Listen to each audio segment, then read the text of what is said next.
Hi guys, and welcome back to another video game with Powers. I'm Jake. In today's video, we are going to be continuing with our Primal The Awakening community campaign. We are going to be doing our Chapter 2 battle prep. So what is a battle prep video? A battle prep video, guys, is essentially where I will be doing a recap, a conclusion of the first chapter, right? Leading us into the Chapter 2, reading some of those scenarios, and basically leaving us with the option of looking at that campaign sheet, looking at the character sheet of the resources that we have to see what we can craft next, and then obviously taking a look at the new quests that we can unlock.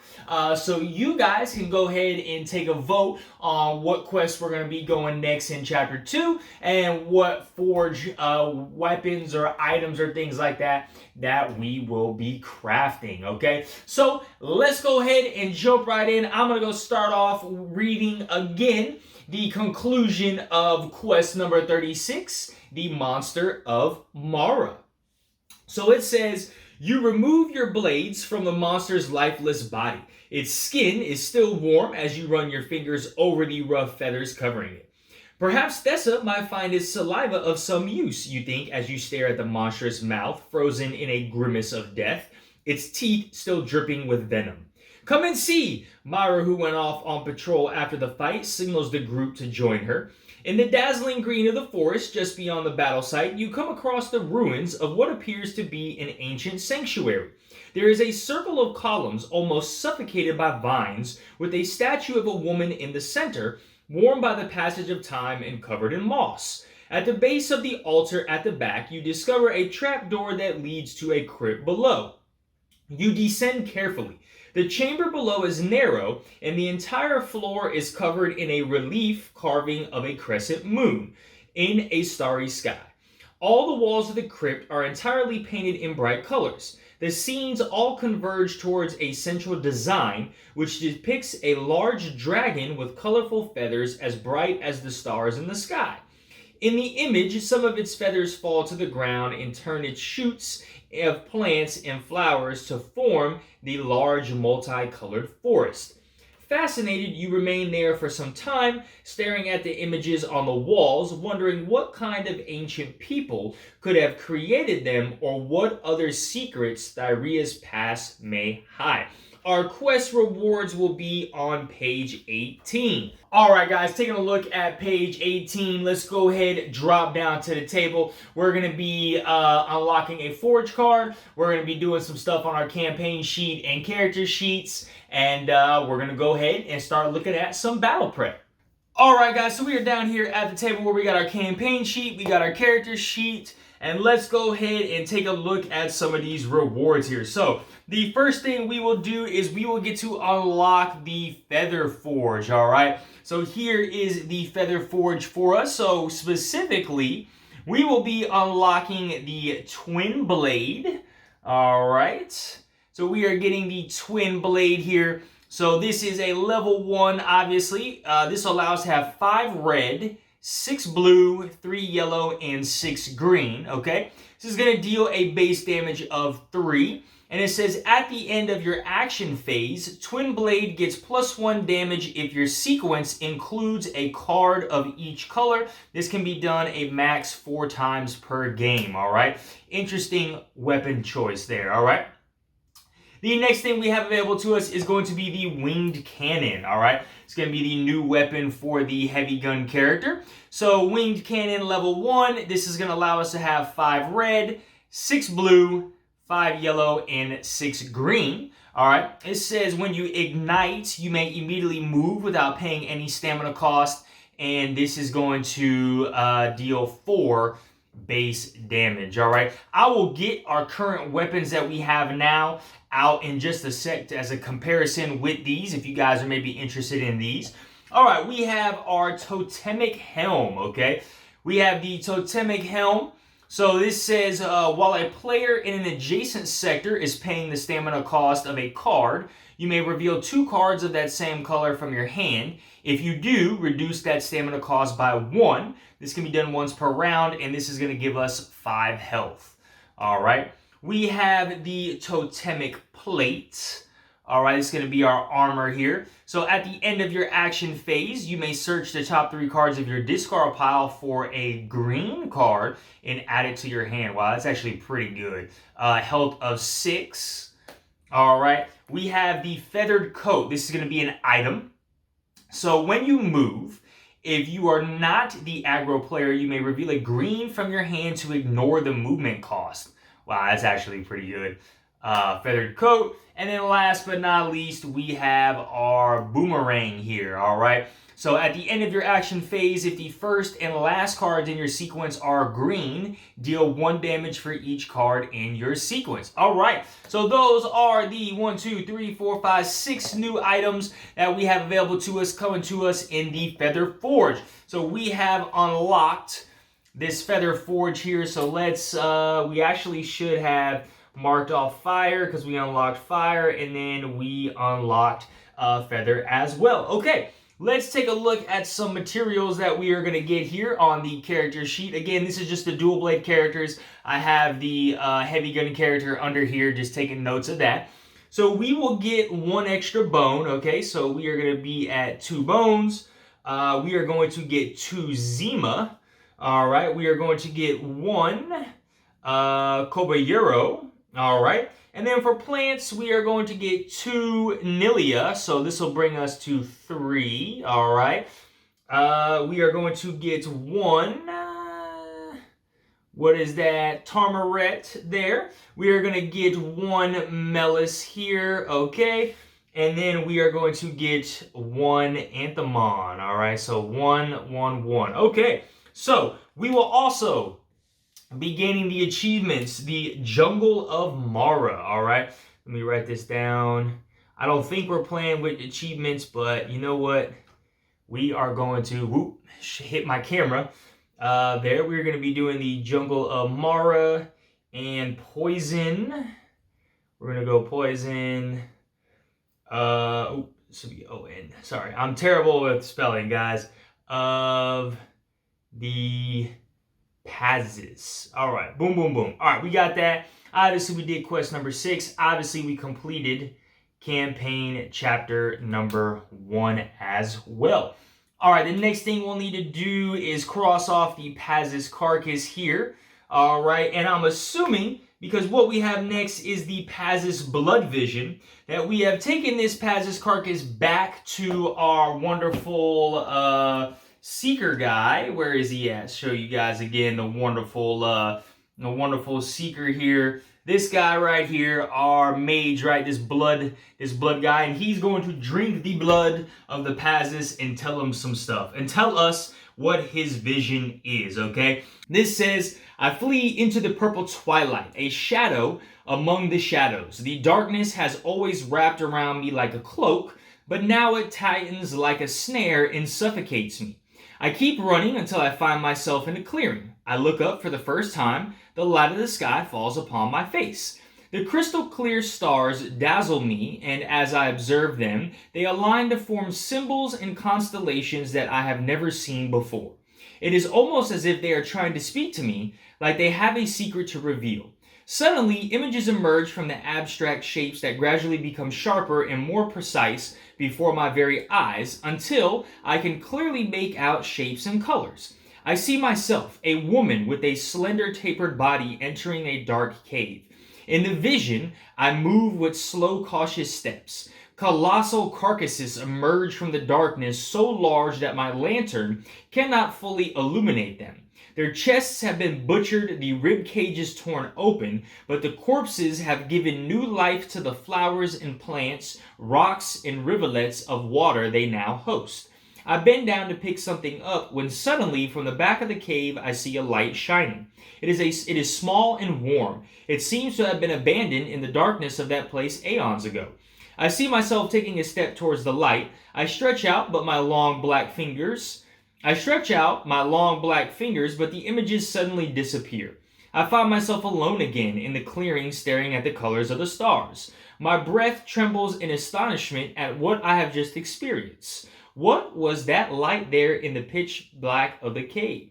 How can it survive in the midst of so much darkness? I must find that place and reach the light. I feel this is my destiny. All right, guys. Well, look, that is our Pazis Blood Vision.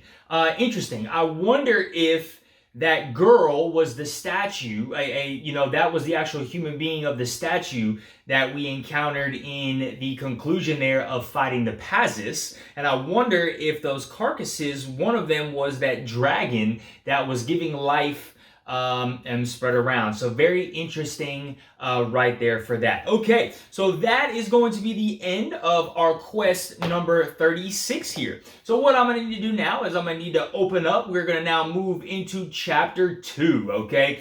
Let me go ahead and start reading here, and we're going to get into our next thing. So chapter 2 says, Commander Reggie strides across the courtyard overlooked by the hunter's quarters. She can't sleep. There are too many images and too many voices crowding her dreams. In the darkness and silence of the hour before dawn, she can focus her undivided attention on training. She tightens the straps on her artificial forearm at the elbow. It is a device made of golden archaeum, forged by the blacksmith to allow her to continue using her spear. She picks up the weapon and starts repeating the positions: lunge, dodge, thrust, parry. You and some of the other hunters join her, waiting for her dawn speech. Someone offers to train with her, and they start fighting. Reggie does not go easy on him. When her opponent surrenders, Reggie notices the sky on the horizon is showing the first pale glimmers of sunlight. The time has come. You all sit down, ready to listen to her. Something has changed out there. All the teams that have returned have reported some weird behavior from the monsters. They are hunting far outside their usual territory, and they have been seen attacking and killing each other, not out of hunger, but to assert dominance, says the commander, walking among you. Exploring the wilderness has become much more dangerous. They sniff us out as if they were searching for something.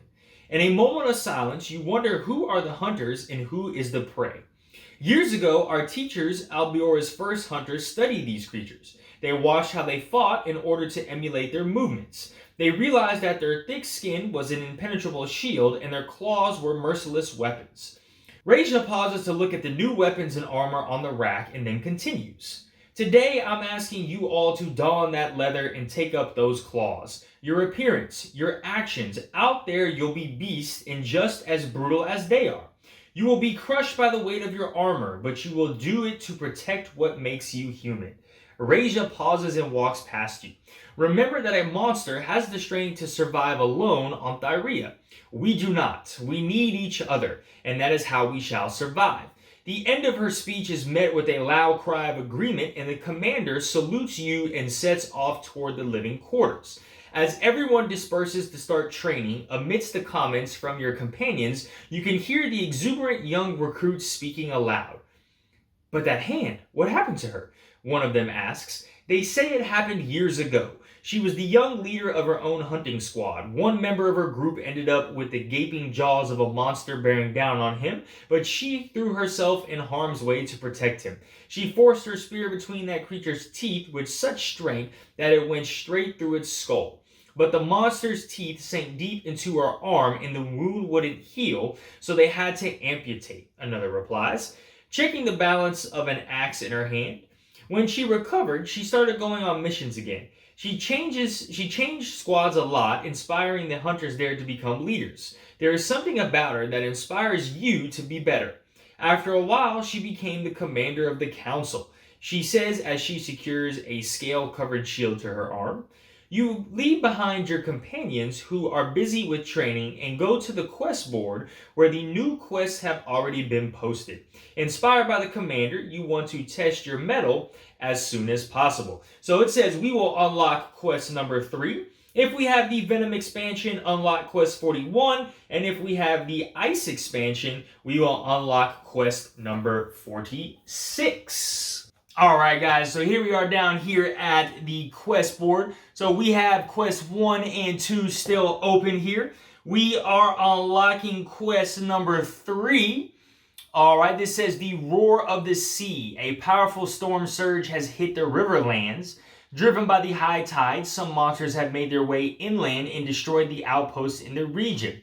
As the search for survivors continues, the rescuers must be protected and the beasts ravaging the area must be hunted down, alright? This is going to be a coral monster, alright? We do have the Venom expansion here, so we're going to be taking a look at quest number 41, The Dying Forest. A team of seekers who have just returned from the Nismaranga jungle have reported that the plants there are inexplicably dying, and the monsters that inhabit the area are prowling around hungrily intensely. A new expedition has set off to find out what is happening there, alright?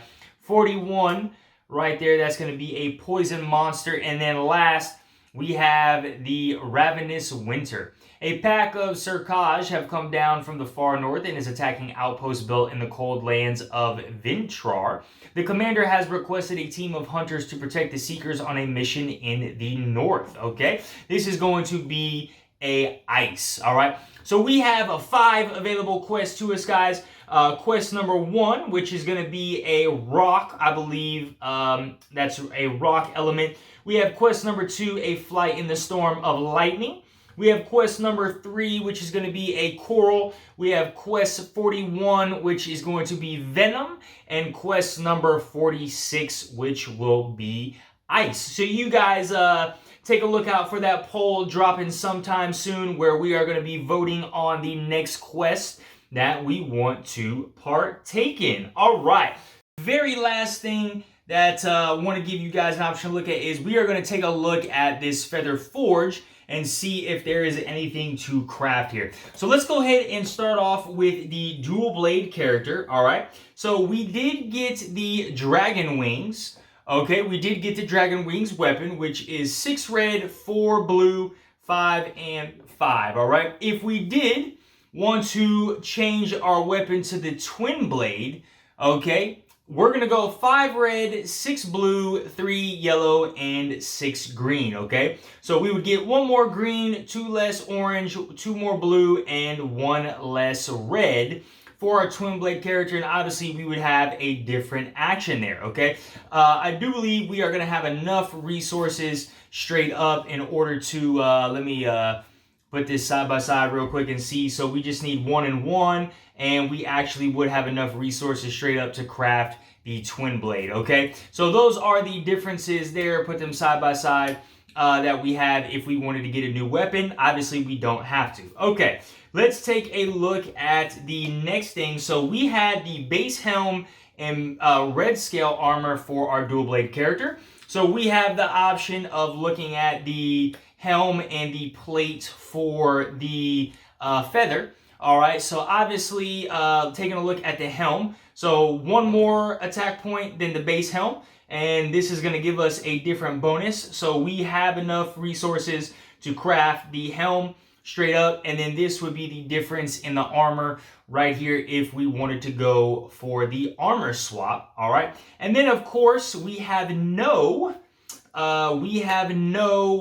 items yet, so we could spend a feather element in order to grab one of these items. All right, so those are our options that you guys have available to you for the dual blade hunter, okay? Then let's take a look at the heavy gun character, all right? So this is the comparison between our 2 weapons here. So we'll start from the bottom up. So same base weapon damage. This ignite kind of works like a burn. Okay, this one says we can move without paying any stamina cost. All right, the difference here is the difference between these 2, 1 less red here, 1 more blue here, 1 more yellow, and then 1 more green. All right, this definitely feels like a more defensive card than that one does, but those are 2 options.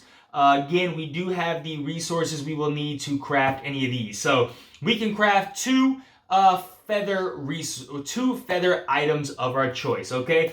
And then we have the same construct. So we have a base helm and base armor for the heavy gun character. All right, so those are available options that we have to us. And then, of course, last but not least, we do have the feathered coat and the boomerang as a weapon that we could choose. All right, so again, we have enough elements to, actually I need to write down 2 elements there. We have enough elements to get us 2 items. All right, guys, well, you are all set up and ready for chapter 2. You are battle prepped and ready. Be on the lookout for all these polls dropping over the next coming days. These polls are going to be open for a full week, so they are going to close Friday. We'll close them Friday, May 3rd, I believe. That's next Friday at midnight. This will give me a chance to film our Chapter 2 playthrough over that coming weekend. This weekend, I'm going to be super busy, guys. I got a big-time track meet with my team that I coach for, so not going to have any time at all to film this week. So be on the lookout for those polls, guys. Go ahead, vote in there. If you like this content, smash that like button, hit that notification bell. If you guys have not subscribed already, please go ahead and subscribe to our channel so we can keep bringing you some more awesome content. All right, guys, have a great one. Bye.